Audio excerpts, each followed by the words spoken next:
मन जीता है उसने जगत को जीता है।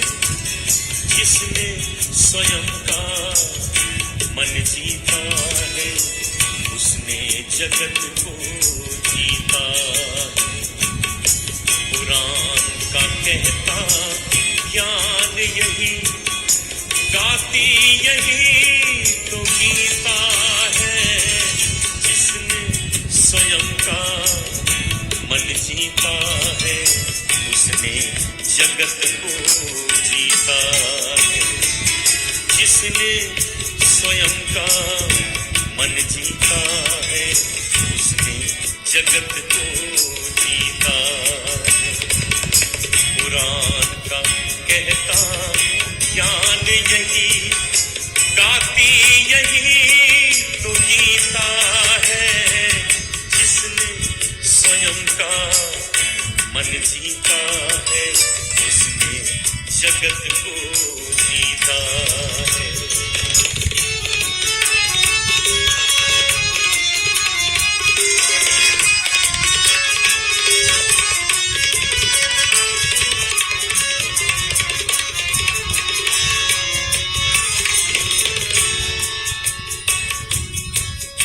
मन की चंचलता जिसने संयम की डोर से बांधी,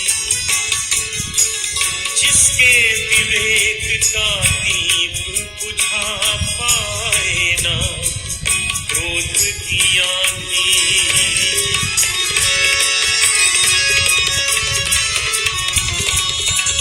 मन की चंचलता जिसने संयम की डोर से बांधी, जिसके विवेक का दीप बुझा पाए ना क्रोध की आंधी। बन गए वही तो राम कृष्ण ईसा गौतम और गांधी। बन गए वही तो राम कृष्ण ईसा गौतम और गांधी। विष्णु की अग्नि परीक्षा को जो पार करे वो सीता है। जिसने स्वयं का मन जीता है उसने जगत को जीता।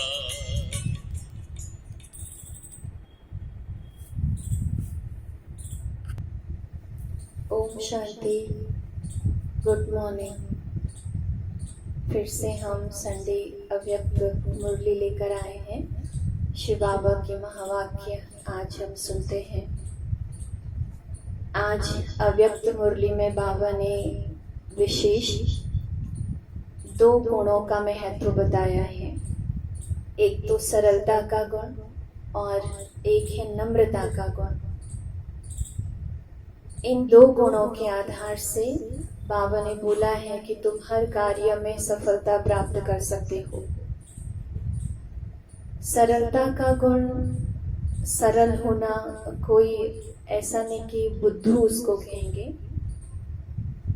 सरलता अर्थात अपने आप को मोल्ड कर लेना, किसी भी परिस्थिति में, किसी भी सिचुएशन में अपने आप को मोल्ड कर लेना, इसको सरलता कहते हैं।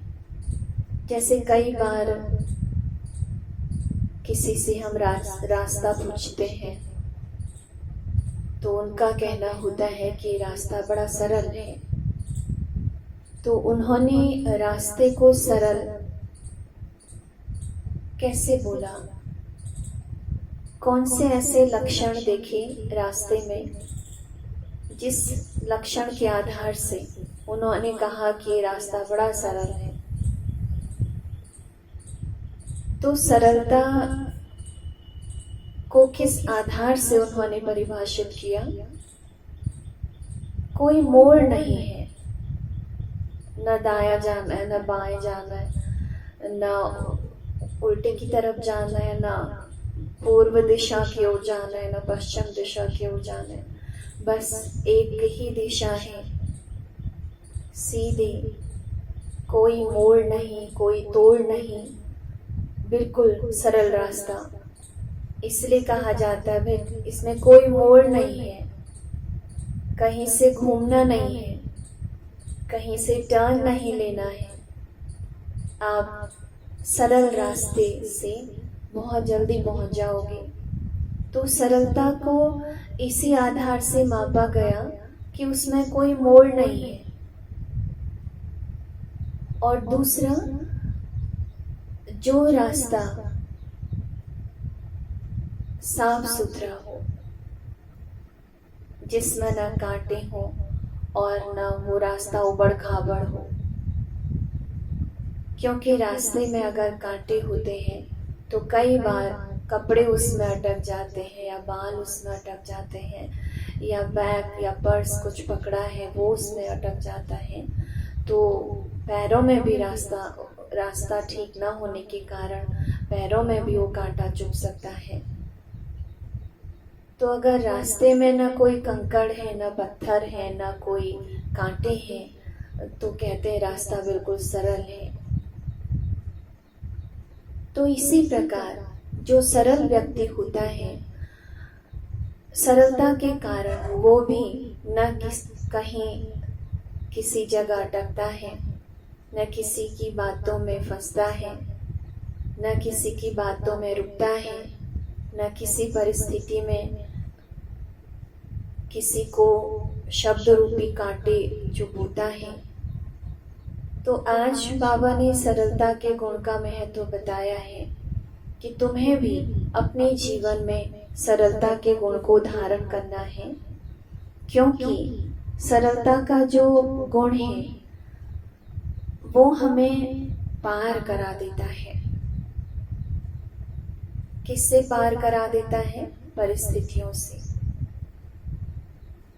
तो कई लोग सोचते हैं कि सरल होना आज के समय में ये तो बड़ा मुश्किल है, लेकिन सरलता एक शक्ति है, ये एक हथियार भी है। ये गुण अंदर से समझ सारी है, लेकिन बाहर से सबके प्रति हमारा व्यवहार सरल,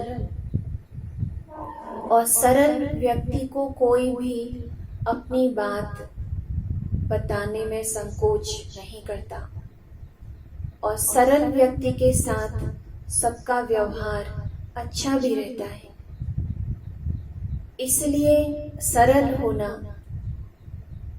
कोई गलत नहीं है, लेकिन सरल होना एक अपने आप में एक शक्ति है, अपने आप को शक्तिशाली बनाना है। इसलिए आज बाबा ने बोला है सरलता का गुण धारण करो तो मिलजुल कर रहना आसान हो जाएगा। एक दो के साथ हम एडजस्ट नहीं हो पाते, उसका एक मूल कारण ये भी है हमारे में सरलता का गुण नहीं होता।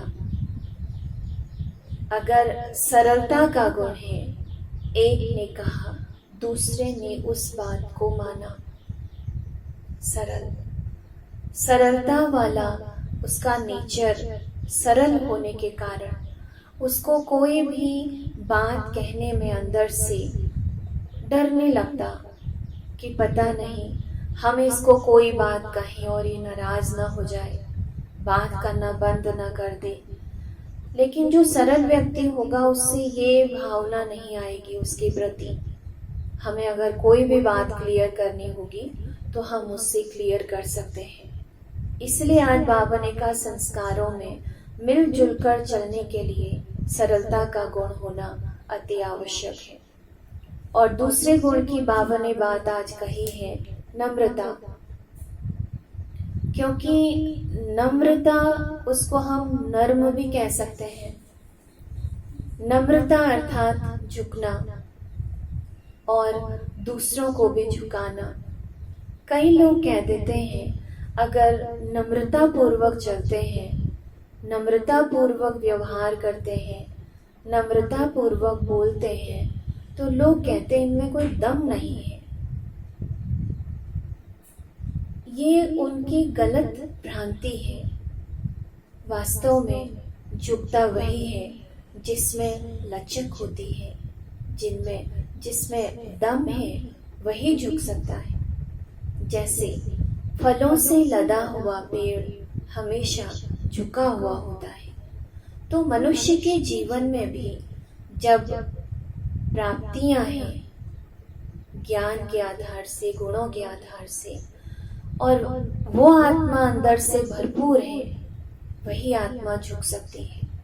खाली आत्मा जिसमें न ज्ञान है, न शक्ति है, न धारणाएं हैं, उसका झुकना मुश्किल है। इसीलिए नम्रता का गुण धारण करने के कारण हम किसी भी क्षेत्र में आगे बढ़ सकते हैं। आगे बढ़ने का आधार आज बाबा ने बोला नम्रता का गुण, तो इन दो गुणों को खास आज बाबा ने क्लियर किया है मुरली में। अपनी उन्नति के लिए इन दो गुणों को धारण करो, क्योंकि गुणों की आपस में बड़ी मित्रता होती है। जैसे एक गुण अगर जीवन में धारण करेंगे तो उसके पीछे पीछे और भी गुण आने शुरू हो जाएंगे। इसीलिए वो उदाहरण देते हैं, एक बार एक संत थे, उनके वहाँ कुछ चोर चोरी करने आ गए और वो चोर पकड़े गए। लेकिन एक चोर पकड़ा गया, बाकी जो चोर थे वो भाग गए। और जो चोर पकड़ा गया उसने अंदर से एक संकल्प लिया था कि मुझे हमेशा सत्य बोलना है। भले ही उसका चोरी का संस्कार था, लेकिन उसने अंदर से एक संकल्प पक्का लिया हुआ था कि मुझे कुछ भी हो हर हाल में सत्य बोलना है। सिर्फ एक गुण जीवन में धारण करने का संकल्प लिया था। तो जब वो चोर पकड़ा गया तो उससे जब पूछा गया तो उसने सब सच बताया, अपने साथियों के बारे में भी बता दिया। तो सारे उसके साथी भी पकड़े गए। तो उसके साथी उसको कहने लगे कि आगे से जब हम चोरी करने जाएंगे ना, तेरे को नहीं ले जाएंगे, क्योंकि तू पकड़ा भी गया ना, तो सब सच बता देगा। तो एक सत्य बोलने से या सत्यता का गुण धारण करने से वो गलत संग से बच गया। क्योंकि जब वो गलत संग में जाता था, गलत चीजों का भी सेवन करता था, गलत जगह वो जाता था, गलत बातचीत उनकी होती थी, तो एक सत्य बोलने से उसका वो सारा संग, गलत संग से उसको छुटकारा मिल गया। तो कहने का भाव मेरा ये है कि एक गुण धारण करते हैं तो उसके पीछे पीछे और भी गुण आने शुरू हो जाते हैं। गुणों की आपस में बहुत मित्रता होती है। जैसे अवगुणों की आपस में मित्रता होती है, एक अवगुण अगर जीवन में आता है तो उसके पीछे पीछे और भी अवगुण आने शुरू हो जाते हैं। तो शिव बाबा जो गुणों का सागर है, वो हमें गुणवान बनाने आए हैं। इसलिए हमको कहते हैं, बच्चे तुम्हें अगर अपने संस्कारों को ठीक करना है तो अपने जीवन में गुणों की धारणा करनी होगी। अगली बात बाबा कहते, ईश्वरीय रॉयल्टी किसको कहते हैं?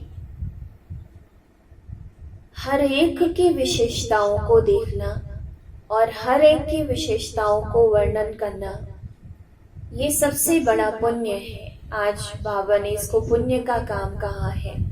अगर हम हर एक के गुणों को देखते हैं और हर एक के गुणों का वर्णन करते हैं तो ये सबसे बड़ा पुण्य है। तो पुण्य आत्मा बनना है तो ये एक विशेषता अपने जीवन में धारण करनी है। क्योंकि जो रॉयल आत्मा है वो कभी भी किसी की गिरी हुई चीज को नहीं उठाती। तो बाबा ने भी बोला, किसी का अवगुण रॉयल आत्मा अपने अंदर प्रवेश नहीं होने देगी। किसी की कमजोरी को रॉयल आत्मा खुद धारण नहीं करेगी। तो हर एक की विशेषताओं को देखते देखते देखते खुद हम विशेष आत्मा बन जाएंगे। तो ये बाबा ने संस्कारों को ठीक करने की बात कही है। एक तो गुणों की धारणा और दूसरा हर एक की विशेषताओं को देखना। कैसी भी कोई आत्मा है, एक तो गुण होगा ना, तो उसकी उस एक क्वालिटी को देखकर उसको आगे बढ़ाना और खुद भी आगे बढ़ना। तो न अवगुणों को देखना है और न अवगुणों का वर्णन करना है। तो आज तो जो मुरली है ये गोल्डन जुबली की मुरली है। विश्वविद्यालय की गोल्डन जुबली मनाई जा रही है, तो उसके विषय में बाबा ने गोल्डन जुबली के विषय में बहुत सारी बातें बताई हैं मुरली में। जैसे बाबा ने कहा विश्वविद्यालय की गोल्डन जुबली मना रहे हो ना, तो गोल्डन जुबली मनाना अर्थात गोल्डन बनना, गोल्डन संस्कार बनाना। चाहे एक दिन का भी विद्यार्थी हो, उसकी भी गोल्डन जुबली है। और ही बनी बनाई जुबली पर पहुंची हो ना, क्योंकि शुरू में दादियों ने जो मेहनत की यज्ञ को आगे बढ़ाने के लिए, यज्ञ के जो पिल्लर थे, यज्ञ की नींव को जिन्होंने इतना मजबूत बनाया, आज जो आत्माएं आ रही हैं वो बने बनाए उस बिल्डिंग में आ रही है। इसलिए बाबा ने कहा और ही बनी बनाई जुबली पर पहुंचे हो। बनाने की मेहनत इन्होंने की और मनाने के समय आप सब पहुंच गए। तो सभी को गोल्डन जुबली की बाप दादा भी बधाई देते हैं। सभी ऐसे समझते हो ना। तो क्या करना है संकल्प? बाबा की हर एक बात पर पुरुषार्थ क्या करना है वो समाया हुआ होता है। और पुरुषार्थ करना कैसे है, उसकी क्या विधि है, वो बाबा मुरली में बताते हैं। तो संकल्प क्या किया? हर सेकंड गोल्डन होना, हर सेकंड गोल्डन, सदा हर आत्मा के प्रति स्नेह के, खुशी के सुनहरी पुष्प की वर्षा करते रहो। तो गोल्डन जुबली मनाना अर्थात हर आत्मा के प्रति स्नेह और सहयोग और खुशी के सुनहरी पुष्पों की वर्षा करते रहो। चाहे दुश्मन भी हो, लेकिन स्नेह की वर्षा दुश्मन को भी दोस्त बना देगी। चाहे कोई आपको मान दे, माने या ना माने, लेकिन आप सदा स्वमान में रहकर औरों को स्नेही दृष्टि से, स्नेही वृत्ति से आत्मिक मान देते चले। वह माने या ना माने, लेकिन आप मीठा भाई, मीठी बहन ये मान देते हुए आगे बढ़ते चले। तो बाबा ने बोला गोल्डन जुबली मनाना अर्थात कोई कैसी भी आत्मा है, ऐसा संकल्प करें कि हर आत्मा के प्रति स्नेह, सहयोग, खुशी ये सबको दे। भले कोई पत्थर भी दे, पत्थर के समान बोल भी बोले, लेकिन बाबा ने कहा तुम्हें उसको भी देना है, क्योंकि तुम रत्नागर बाप के बच्चे हो, रत्नों के खान की मालिक हो। फिर बाबा ने बोला निष्काम योगी बन, वो दे तो मैं दूं, ये करे तो मैं करूं। इसको निष्काम योगी नहीं कहेंगे, क्योंकि कोई ना कोई कामना तो रही ना। बिना कामना के देना, इसको कहते हैं निष्काम योगी। इसलिए आज बाबा ने बोला है तुमको ये संकल्प करना है कि हमें निष्काम योगी बनना है। फिर आज तो बाबा ने बहुत सारे पॉइंट्स बताए हैं कि हम अपने संस्कारों को कैसे ठीक करें, क्योंकि कर्म से संस्कार बनते हैं और संस्कारों से फिर कर्म होते हैं। तो संस्कार बदलने के लिए पहली पॉइंट आज बाबा ने बोला कोई भी माला जब बनाते हैं तो एक दाना दूसरे दाने से मिला हुआ रहता है। अगर बीच में गैप है या कोई गांठ है बीच में, तो माला कैसी लगेगी? या कोई धागा लटक रहा हो बीच में से, तो वो माला अच्छी नहीं लगेगी। वैजंती माला में भी चाहे कोई 108वां नंबर हो लेकिन दाना दाने से मिला होता है। तो सभी को ये महसूसता आए कि ये तो माला के समान पिरोए हुए मणके हैं। वैरायटी संस्कार होते भी समीप दिखाई दे। ऐसे तो नहीं कि सभी आत्माओं के संस्कार एक जैसे मिलेंगे हमें, सबके संस्कार अलग अलग हैं, लेकिन वैरायटी संस्कार होते हुए भी समीप दिखाई दे। ये पहली पॉइंट है। सेकंड पॉइंट है, एक दो के संस्कारों को जानकर, एक दो के स्नेह में एक दो से मिलजुल कर रहना। दाना दाने से मिला हुआ होता है, भले कैसे भी संस्कार है, लेकिन फिर भी एक दो के संस्कारों को जानते हुए, समझते हुए एक दूसरे से मिलजुल कर रहना। थर्ड पॉइंट है, अभी तक स्तुति के आधार पर स्थिति है। किसी ने बहुत महिमा की तो स्थिति बहुत अच्छी है आज, क्योंकि स्तुति है। जो कर्म करते हो उसके फल की इच्छा रहती है। स्तुति नहीं मिलती तो स्थिति नहीं रहती। निंदा होती है तो धनी को भूल निधन के बन जाते, क्योंकि जिसने निंदा की उसी के बारे में विचार चल रहे होते हैं। तो भी धनी को तो भूल गए, और धनी को भूलना अर्थात बाप को भूलना जो माता पिता है हमारा, तो धनी को भूलना अर्थात निधन का बनना। फिर संस्कारों का टकराव शुरू हो जाता है। यही दो बातें माला से बाहर कर देती है। इसलिए स्तुति और निंदा दोनों में समान स्थिति बना। फोर्थ है, संस्कार मिलाने के लिए जहां मालिक होकर चलना है वहां बालक नहीं बनना है, और जहां बालक बनना है वहां मालिक नहीं बनना है। जहां संस्कार मिलाने की बात आती है वहां बड़े बन जाए, और जहां थोड़ा सा झुकने की बात आती है वहां बालक बन जाए। बालक अर्थात निरसंकल्प,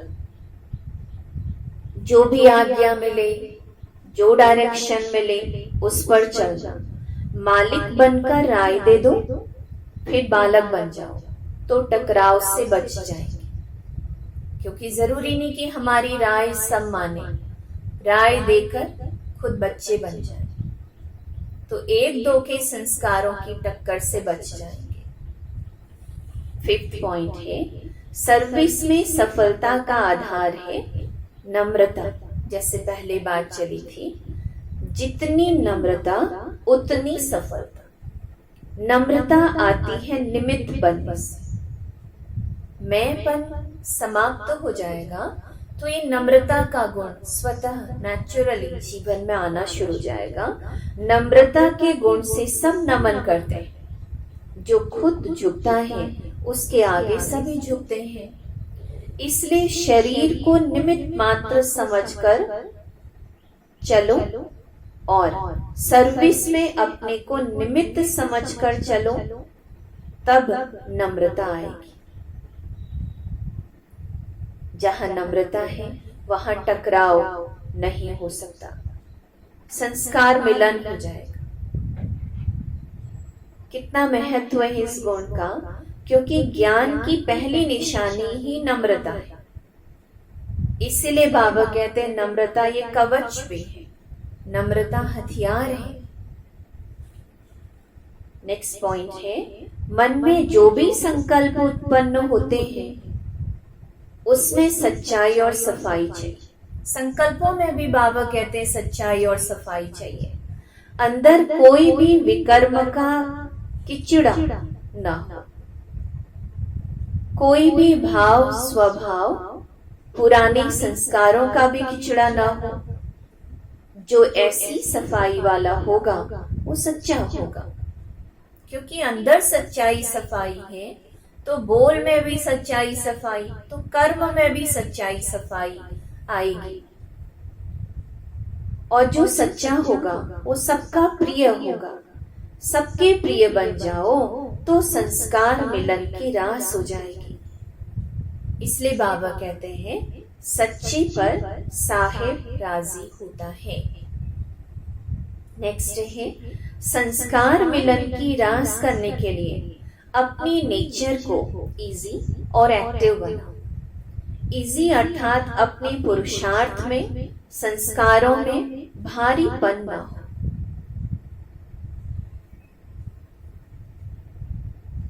सहजता हो। इजी है तो एक्टिव है।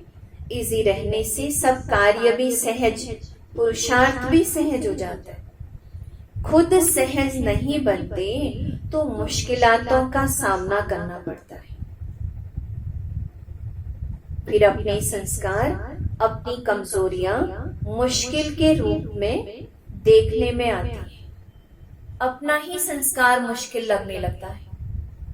सहज भाव अंदर से न होने के कारण अपना ही संस्कार, उन्हीं संस्कारों के उधेड़ बुन में लगे होते, अपना ही संस्कार दुख देने लगता है। दूसरों का संस्कार दुख दे या ना दे, लेकिन अपने ही संस्कार दुखी करने लगते हैं।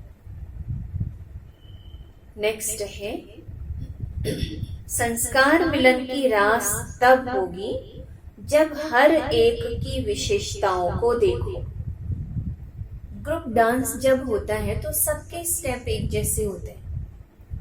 यहाँ भी बाबा कहते हैं, संस्कार मिलन की रास तब हो जब हर एक की विशेषता देखो और स्वयं को विशेष आत्मा समझ विशेषताओं से संपन्न बनो।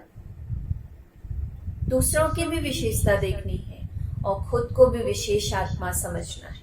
ये मेरे संस्कार हैं, ये मेरे संस्कार शब्द भी मिट जाए, इतने तक मिटना है जो कि नेचर भी बदल जाए। जब हरेक की नेचर बदले तब आप लोगों के अव्यक्त फीचर्स बनेंगे। बाबा ने कहा नेचर से फीचर्स बदल जाएंगे। तो क्या करना है संस्कारों को मिलाने के लिए? अपने को भी विशेष आत्मा समझना है और साथ साथ दूसरों की भी विशेषताओं को देखना है।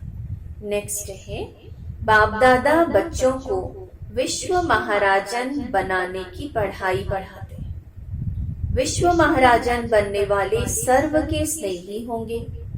जैसे बाबा सर्व के स्नेही और सर्व उनके स्नेही।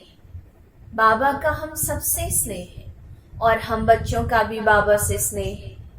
ऐसे एक एक के अंदर से उनके प्रति स्नेह के फूल बरसेंगे। जब स्नेह के फूल यहाँ बरसेंगे तब जड़ चित्रों पर भी फूल बरसेंगे। तो लक्ष्य रखो कि सर्व के स्नेह के पुष्प पात्र बने। स्नेह मिलेगा सहयोग देने से। तो एक तो स्नेह के आधार से संस्कार मिलेंगे और स्नेह कैसे मिलेगा? सहयोग देने से। जितना जितना सहयोगी बनते जाएंगे उतना स्नेह के पात्र बनते जाएंगे। नेक्स्ट है, सदैव यही लक्ष्य रखो कि हमारी चलन द्वारा कोई को भी दुख न हो। मेरी चलन, संकल्प, वाणी और हर कर्म सुखदायी। चलन भी सुखदायी और हमारे जो मन के संकल्प हैं वो भी सुखदायी चले और बोल वो भी सुखदायी। यह है ब्राह्मण कुल की रीति। यही रीति अपना लो तो संस्कार मिलन की रास हो जाएगी। कौन सी रीति अपनानी है? बोल, चलन और नेचर, ये सब सुखदायी, तब संस्कार मिलन की रास होगी। तो आज सारी मुरली में बाबा ने संस्कारों को परिवर्तन करने की बात कही है और एक दो के साथ अपने संस्कारों को मिलाकर चलने की बात कही है। जब तक संस्कार नहीं मिलेंगे तब तक बाबा ने कहा जीवन में वो खुशी, वो प्रेम, वो सहानुभूति, सहयोग की भावना पैदा नहीं हो सकती। आज वरदान बाबा ने दिया, ईश्वरीय रॉयल्टी के संस्कार द्वारा हर एक की विशेषताओं का वर्णन करने वाले पुण्यात्मा भव। सदा स्वयं को विशेष आत्मा समझ हर संकल्प व कर्म करना। पहले खुद को विशेष आत्मा समझना। जो भी संकल्प कर रहे हैं मैं विशेष आत्मा हूँ, तो विशेष आत्मा का संकल्प कैसा होगा? विशेष होगा। कर्म करने से पहले अपने आप को याद दिलाएं मैं विशेष आत्मा हूँ, तो विशेष आत्मा का कर्म कैसा होगा? विशेष होगा। तो हर एक की विशेषता देखना, वर्णन करना, सबके प्रति विशेष बनाने की, शुभ कल्याण की कामना रखना, यही ईश्वरीय रॉयल्टी है। रॉयल आत्माएं दूसरे द्वारा छोड़ने वाली चीज को स्वयं में धारण नहीं कर सकती। इसलिए सदा ध्यान रहे, किसी की कमजोरी व अवगुण को देखने का नेत्र सदा बंद कर दो। एक दो के गुणगान करो, स्नेह सहयोग के पुष्पों की लेन देन करो, तो पुण्यात्मा बन जाएंगे। आज बाबा ने स्लोगन दिया, वरदान की शक्ति परिस्थिति रूपी आग को भी पानी बना देती। सिद्धि से वरदानों की प्राप्ति होती है। देवी देवताओं ने भी दिखाते हैं कि तपस्या की, और उस तपस्या का उनको फल वरदानों की प्राप्ति, और वरदानों की प्राप्ति के कारण परिस्थितियों का सामना करना बहुत सहज हो गया, ऐसा दिखाते हैं। तो चाहे वो असुर हैं, चाहे वो देव हैं, हर एक ने वरदान लिए परमात्मा से, लेकिन कोई उन वरदानों को फलीभूत करने के लिए उन वरदानों का सदुपयोग करते हैं, और कई उन्हीं वरदानों का दुरुपयोग कर देते हैं। असुरों को दिखाते हैं उन्होंने ईश्वरीय शक्तियों का दुरुपयोग किया, और देवी देवताओं को दिखाते हैं कि उन्होंने ईश्वरीय शक्तियों का सदुपयोग किया, और सदुपयोग करने के कारण उनकी शक्तियां और दिन प्रतिदिन बढ़ती गई। तो हमारा जीवन वरदानों से चलता रहे। भगवान से हमें नित्य नए नए वरदान मिलते हैं, भगवान के वरदानों से हम पलते हैं। तो अगर हम अपने आप को ये महसूस करें, परमात्मा का वरदानी हाथ मेरे सिर पर है, तो कितनी भी बड़ी परिस्थिति आ जाए, उस परिस्थिति को भी हम पार कर सकते हैं। तो ये आज बाबा की बहुत अच्छी प्रैक्टिकल धारणाओं वाली मुरली थी। क्या करना है और क्या नहीं करना है, बाबा दोनों बातें मुरली में समझा देते हैं। तो आज विशेष बाबा का जो हम बच्चों के प्रति जो धारणाओं के जो महावाक्य थे, एक तो गुणों को धारण करना है, और दूसरा खुद अपनी विशेषताओं को भी देखना है, और साथ साथ दूसरों की भी विशेषताओं को देखना है। अगर हम दूसरों की विशेषताओं को देखते हैं, खुद विशेष आत्मा बन जाते हैं, तो एक दूसरों के साथ संस्कार मिलन की हम रास बहुत आसानी से कर सकते हैं। फिर जो छोटी छोटी बातों में जो टकराव होता है, मनमुटाव होता है, बाबा कहते हैं वो समाप्त हो जाएगा। तो ये थी आज की अव्यक्त मुरली की मेन पॉइंट्स। ओम शांति। आज 21 जून है और बहुत अच्छा प्रोग्राम आ जाएगा 5 बजे से शाम को, और आज इंटरनेशनल योगा डे भी है। शाम को 6:30 से 7:30 सभी अपने घरों में बैठकर विश्व शांति के लिए योग करेंगे। जहाँ भी जितना भी बैठ सकते हैं, वैसे तो 1 घंटा बैठें। संडे का दिन है, 6:30 से 7:30 अपने आप को एक संकल्प देकर सभी अगर बैठेंगे। क्या अभ्यास करना है? मैं भ्रकुटी आसन पर विराजमान, परमात्मा शक्तियों से संपन्न, सर्वश्रेष्ठ राजयोगी आत्मा, कर्मेंद्रिय जीत, विकर्मा जीत। सारा दिन इसी स्वमान में रहें कि सारे कल्प में हीरो पार्ट बजाने वाली मैं सर्वश्रेष्ठ महान आत्मा। तो सारा दिन जब कर्म करते हैं तो अपने आप को यही स्मृति दिलाएंगे कि सारे कल्प में हीरो पार्ट बजाने वाली मैं सर्वश्रेष्ठ आत्मा। तो इसलिए 6:30 से 7:30 सभी आज योग का अभ्यास करेंगे। ओम शांति।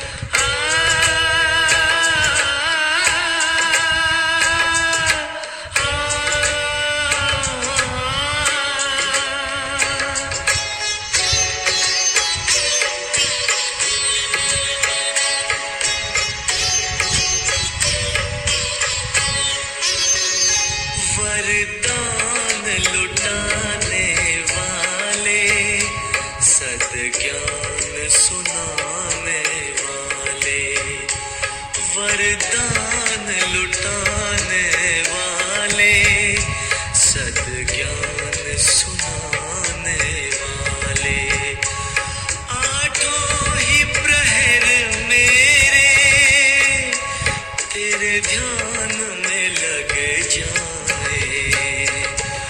वरदान लुटाने वाले, सद्ज्ञान सुनाने वाले।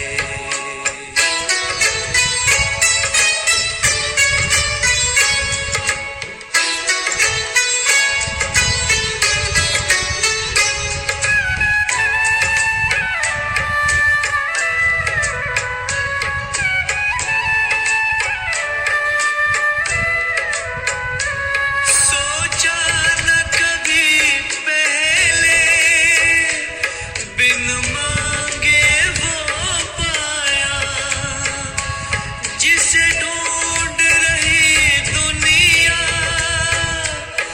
उसने हमें अपनाया,